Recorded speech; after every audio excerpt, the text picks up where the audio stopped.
예, 소개 감사드립니다. 예, 오늘 이렇게 뜻깊은 자리에 저희 임상시험 사례에 대해서 소개해드릴 수 있게 돼서 영광으로 생각합니다. 오늘 말씀드린 대로 발판형 보행재활 로봇의 임상시험 사례에 대해서 말씀드리겠습니다. 먼저 저희 큐렉소에 대해서 간단하게 좀 설명드리겠습니다. 저희 큐렉소는 보행재활 로봇뿐만 아니라 두 가지 국산 수술 로봇을 개발해서 총 세 가지 국산 의료 로봇을 개발하고 판매하는 로봇 회사입니다. 큐비스 조인트라는 로봇은 무릎 관절 치환 수술을 수행하는 로봇이고 국내와 해외 허가를 받아서 지금 국내에서 또 인도에서 수술을 5천 건 이상 진행을 해왔습니다. 그리고 큐비스 스파인이라는 로봇은 척추 수술 로봇으로서 척추 나사못 가이드 수술을 하는데 첫 번째 세션에서 이제 발표하신 것처럼 150차례 이상의 이제 실제 임상 적용 실적을 가지고 있고 미국 FDA까지 허가를 받아서 미국에서도 수술을 하고 있습니다. 그리고 오늘 말씀드릴 모닝워크는 2014년에 처음 저희가 1세대 로봇을 만들어서 허가를 받고 작년 2021년에 2세대 로봇을 만들어서 지금 사용이 되고 있고 FDA까지 다 받아서 미국에서도 또 치료를 하고 있습니다. 그러면 임상 사례에 대해서 좀 설명을 좀 드리도록 하겠습니다. 모닝워크 소개와 더불어서 이것은 저희가 이제 수가를 신청할 때 좀 말씀드린 동영상인데 이렇게 뇌졸중 환자의 아급성기에는 보행 치료를 실질적으로 하기가 상당히 어렵습니다. 일단 낙상의 위험 때문에 보시면 치료사분께서 이렇게 허리춤을 붙잡고 있는 걸 보시는데 사실상 이렇게 치료를 하지를 못하고 계십니다. 하지만 이렇게 로봇을 이용하면 낙상 위험 없이 치료사는 이제 보행 패턴에 정확한 재현, 훈련에 집중할 수 있게 되고 환자의 치료 의욕을 높이는 이런 일들을 할 수 있어서 실질적으로 수기 시술과는 다른 시술이다라는 것을 좀 주장하면서 수가에 대해서 저희가 요청을 좀 했습니다. 저희 모닝워크는 그림에서 보시는 것처럼 발판과 안장을 가지는 이제 구조를 독특한 구조를 가지고 있습니다. 발판에 각각의 발에 이제 삼자유도 로봇이 달려 있고 체중 지지를 안장으로 하게 됩니다. 이런 구조를 통해서 굉장히 빠르게 치료 준비가 가능하고요. 또 여러 가지 보행 경험, 발판이 이제 로봇이기 때문에 평지뿐만 아니라 계단, 경사로 등 여러 가지 이제 보행 경험을 좀 제공해 드릴 수 있습니다. 그리고 이제 VR 가상현실 소프트웨어를 이제 다종 좀 보유하고 있어서 여러 가지 환자의 치료 의지를 북돋을 수 있는 이런 개념도 가지고 있습니다. 아래 그림에 보이시는 것처럼 1세대 로봇은 이제 4m 이상 이렇게 긴 로봇이었는데 2세대 로봇은 2.5m로 획기적으로 좀 길이를 줄여서 안 그래도 이제 복잡한 재활 물리치료실에 이제 좀 적합하도록 좀 저희가 개발했습니다. 지금 그림에 보이시는 것이 이제 모닝워크의 좀 활용 영상입니다. 보시는 것처럼 발판을 이용해서 보행 패턴을 만들고 VR이라든지 다양한 바이오 피드백을 환자한테 제공하고 환자와 치료사한테 제공하고 즉시 이제 피드백을 받아서 교정을 하거나 치료 의지를 높이는 이런 것을 하고요. 또 어린이 같은 경우도 발판하고 안장만 교체하면 손쉽게 훈련을 할 수 있는 그런 특징을 가지고 있습니다. 그리고 훈련 후에는 이렇게 보행 리포트, 훈련 리포트를 제공을 해서 역시 이제 치료 계획과 환자의 치료 의지를 높이는데 또 활용을 하고 있습니다. 모닝워크의 이제 안장하고 발판인 이제 그림과 같은 이런 두 가지 큰 특징을 가지고 저희가 로봇을 개발했는데요. 먼저 안장은 이렇게 체중 지지를 하면서도 상하방의 운동, 그 다음에 체중 지지량을 실시간으로 측정하도록 이렇게 만들었습니다. 그리고 발판은 말씀드린 대로 삼자유도 로봇 팔로 구성되어 있고 또 발판에 또 4개의 압력 센서를 가지고 있어서 그라운드 리액션 포스를 또 실시간으로 측정하고 피드백을 할 수가 있습니다. 그리고 상당히 이제 개방적인 구조로 되어 있기 때문에 앞서 말씀드린 것처럼 하나의 로봇으로 굳이 로봇을 바꾸지 않아도 성인과 어린이 보행 훈련을 다 할 수 있는 것을 특징으로 하고 있고요. 외골경 로봇 같은 경우는 그 다리 길이의 변화 때문에 성인과 또 아동의 경우 이제 서로 다른 로봇을 또 구매를 해야 되는 문제가 있는데, 저희는 그렇지 않고 좀 유니버셜하게 사용할 수 있는 걸 또 특징으로 가지고 있습니다. 이게 이제 2016년에 저희가 처음 1세대 로봇이 도입된 때 이제 환자의 이제 영상을 찍은 것인데요. 뇌졸중 첫째 주에 이렇게 안장에 의지해서 걷는 것을 보실 수 있는데, 3주차 훈련이 지나면 안장 의지는 이제 더 이상 하지 않으시고 본인의 체중을 발판에 다 싣고 보행을 하고 계신 것을 확인할 수가 있습니다. 그리고 이제 어린이 같은 경우도 이렇게 저희가 이렇게 아주 작은 어린이, 뭐 1m가 채 안 되는 어린이까지도 저희 로봇을 태우려고 여러 병원에서 시도를 하고 계시고, 또 어린이들도 상당히 흥미있게 그 훈련에 참여를 하고 있습니다. 현재 저희가 한 40여 개 국내 병원에 모닝워크가 설치돼서 운영이 좀 되고 있습니다. 사실 이 작년까지는 한 20군데 정도 이렇게 됐었는데, 올해 이제 2월부터 수가가 좀 되면서 여러 병원에서도 요구 사항이 많으셔서 올해 상당히 많은 양의 로봇을 이제 보급할 수 있게 되었습니다. 여기까지 저희 로봇에 대해서 좀 설명을 드리고요. 저희 그 모닝워크를 이용해서 그 수행한 임상 시험에 대해서 좀 소개를 드리겠습니다. 저희 모닝워크를 이용해서 수행한 임상이 여러 가지 있는데요. 다행히 저희가 대학병원에 좀 많이 보급을 한 덕에 여러 병원에서 다양한 임상을 많이 좀 해주셨습니다. 뒤에 말씀드리겠지만 현재까지 저널로 게재된 것만 10건이 되고, 앞으로도 계속 논문이 게재될 것으로 좀 생각이 되고요. 이 논문은 대표적으로 이제 뇌졸중 환자에 대해서 다기관 그 RCT 연구를 했고, 또 이런 것을 근거로 또 수가에 좀 저희가 수가를 받는데 좀 그 저희가 제시한 논문이기도 합니다.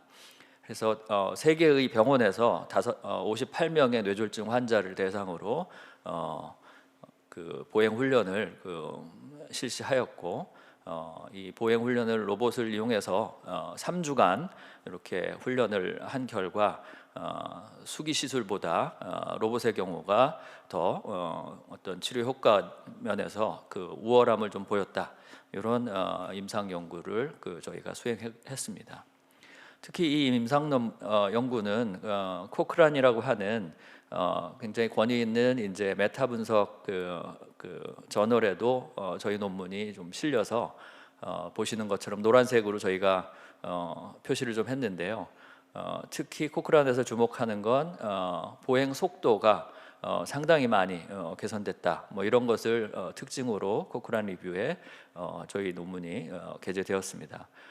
다른 로봇들은 이제 보행 속도의 증가 정도가 한 0.5m/s에서 0.9m/s 정도 되는데, 모닝워크의 같은 경우는 2.5m/s 정도의 평균치입니다. 네, 그 보행 속도 향상 효과를 좀 봤다, 이런 논문을 또 이런 것을 이제 특징을 또 잡아서 또 논문에 이제 게재를 좀 해주셨습니다. 그리고 또 하나 이제 재미있는 연구는 이제 그러면 모닝워크를 타고 훈련을 한 것이 그럼 그냥 로봇을 타고 훈련했기 때문에 좋았던 것이냐, 아니면 어떤 기전이 있어서 메커니즘이 있어서 이제 좋아진 것이냐, 뭐 이런 것에 대한 연구를 저희가 또 수행을 했습니다. 아까 이동규 교수님이 이제 사례로 드신 연구인데요. 저희가 F널스라고 하는 뇌의 이제 그 활동 정도를 측정하는 장비를 머리에 쓰고 모닝워크 훈련 전과 후를 비교해서 어떤 변화가 있는지 좀 봤고, 모닝워크 전에 비해서 그 모닝워크 훈련을 한 후에는 뇌의 운동 영역에 대한 그 활동성이 높아져서 결국은 이 뇌의 운동 영역 활동성이 좋아지고, 이 결과 보행 능력이 향상된다, 이런 메커니즘에 대해서 전체는 아니겠지만 일부 증명을 한 부분이 있고요. 아까 이동규 교수님께서도 아까 말씀 주셨는데, 그 뇌에서 그 대뇌 피질에서의 그런 향상만으로 이게 보행이 완성이 되는 것이냐? 그렇지 않고 저희가 논문에 이제 포함을 자세히 하진 않았지만 저희가 시험을 해보니까 어느 정도 뇌 활성도가 높아지다가 훈련 정도가 좋아지면 뇌 활성도가 오히려 떨어집니다. 더 이상은 대뇌 피질이 일하지 않아도 아까 그 교수님께서 말씀 주신 대로 뇌 이하의 대뇌 피질 이하의 다른 신경계가 그 역할을 담당하기 때문에 대뇌 피질의 이제 그런 에너지는 좀 낮아지는 이런 것을 굉장히 흥미롭게 저희가 좀 봤고, 이런 것들은 앞으로 추가 더 연구를 좀 할 수 있을 것으로 또 생각을 합니다. 그 외에도 다양한 이제 뇌신경계 연구에 대해서 임상 연구를 좀 했는데요. 이것 같은 경우는 이제 뇌종양 환자 케이스 스터디 정도 됩니다. 이제 3명 정도의 뇌종양 환자에 대해서도 효과가 있다. 이런 연구도 진행을 했고요. 또 이곳은 이제 그 뇌신경계뿐만 아니라 TKA라고 무릎 관절 치환 수술 환자, 근골격계 수술 환자에 대해서도 효과가 있음을 확인하는 연구를 저희가 좀 했습니다. 이 연구는 이제 저희가 5일간 수술 관절 치환 수술 환자에 대해서 단 5일간 이렇게 훈련을 했음에도 불구하고 보행 능력의 관절 근육의 이제 강화 효과를 확인했다는 그런 연구인데요. 여기서는 이제 결론을 좀 더 추가적인 연구가 필요하다고 얘기는 했지만 결국은 그 관절 치환 수술을 한 후에 단순히 이제 근육의 강화뿐만 아니라 어떤 뇌신경계의 그 강화 작용이 또 필요하기 때문에 그런 것을 더 활성화해주기 때문에 더 효과가 좋은 것 아닌가 이런 디스커션을 좀 내용에 담은 그런 의미 있는 연구고요. 특히 저희가 관절 치환 수술 로봇, 척추 수술 로봇을 하고 있기 때문에 이런 수술 환자 이후의 재활에 이런 재활 로봇이 적용될 수 있을 것 같다라는 이제 가능성을 저희가 확인한 연구라 상당히 의미 있게 생각을 하고, 지금 척추 수술 이후에도 이런 저희 모닝워크를 이용해서 재활 훈련을 하는 병원에서 이번 기회에 재활 훈련을 하는 그런 연구도 지금 진행을 하고 있습니다. 그 외에 이제 다양한 뇌신경계 질환에 대한 연구도 상당히 좀 많이 진행이 됐습니다. 그래서 소아, 그다음에 척수 손상, 여러 가지 이제 파킨슨병, 다양한 질환에 대해서 연구를 많이 좀 진행을 했고 다 어느 정도 효과가 있다 이렇게 좀 확인은 되고 있습니다만, 아까 말씀드린 대로 지금까지 좀 근거를 가지고 그 치료 효과를 좀 인정받은 것은 뇌졸중의 아급성기 환자 6개월 이내 환자들에 대해서는 로봇 치료가 효과가 있다. 이 정도 이제 확인이 됐고, 다른 질환에 대해서 그리고 뇌졸중에서도 6개월 이후에 만성기 환자에 대해서는 아직은 치료 효과가 증명되지는 않은 상황입니다. 그리고 저희가 또 재미있게 좀 생각하고 있는 것은 여기 보면 이제 요양병원에 저희가 4년에서 5년 정도 실증을 한 경우가 있는데요. 지금 요양병원 환자들은 이제 굉장히 만성기죠. 이런 만성기 환자 훈련에 효과가 좀 있었다. 이런 경험을 좀 가지고 있는데, 논문으로 이건 연구로 증명된 것은 아니고 병원에서의 이제 그 소감을 저희가 좀 들었는데, 뭐냐면 그 KGDS라고 우울감 지수가 개선이 된다. 만성기 환자들 그 요양병원에서는 이제 걷는 경험을 많이 할 수 없는데, 이 걷는 경험을 저희가 제공함으로써 우울감 지수가 굉장히 개선되고, 이것은 만성기 환자, 말년 환자들에 대한 삶의 질 개선에 도움될 가능성이 있겠다라는 것을 좀 저희가 파악을 했습니다. 하지만 지금 수가 상황에서 여기까지 이제 저희가 수가에 연계하기는 좀 어렵고 가능성을 확인한데 일단은 좀 의미를 좀 두고 있고요. 아까 그 환자는 30분 치료 후에도 안 내려오시려고 해서 40분씩 이렇게 치료를 계속했던 경험이 있습니다. 예. 그 마지막으로 요 마지막 페이지인데요. 굉장히 다양한 지금 말씀드린 대로 이제 10개 정도의 논문이 있는데, 이제 뇌졸중에 대해서 3개, 그다음에 척수 손상이라든지 다양한 질환에 대해서 연구들이 좀 되고 있는 것이 좀 확인되고 있고, 또 저희가 수가에 대해서 심평원하고 얘기할 때 수가를 주게 되면 외국 제품만 더 유리한 거 아니냐 뭐 이런 말씀을 하셨을 때 아닙니다. 저희 로봇이 충분히 경쟁력이 있습니다라고 이렇게 좀 말씀을 드렸고 그 결과 수가가 나온 후에 현재 올해 저희 로봇이 그 60% 이상 이제 판매가 그 전체 마켓 셰어에 이렇게 하고 있는 걸 보면 저희의 생각이 틀리지 않았음을 좀 확인했고요. 또 환자나 치료사들의 이제 그 만족도 평가에서도 상당히 좋은 그런 평가를 좀 받았습니다. 예, 이상 발표를 마치겠습니다. 감사합니다.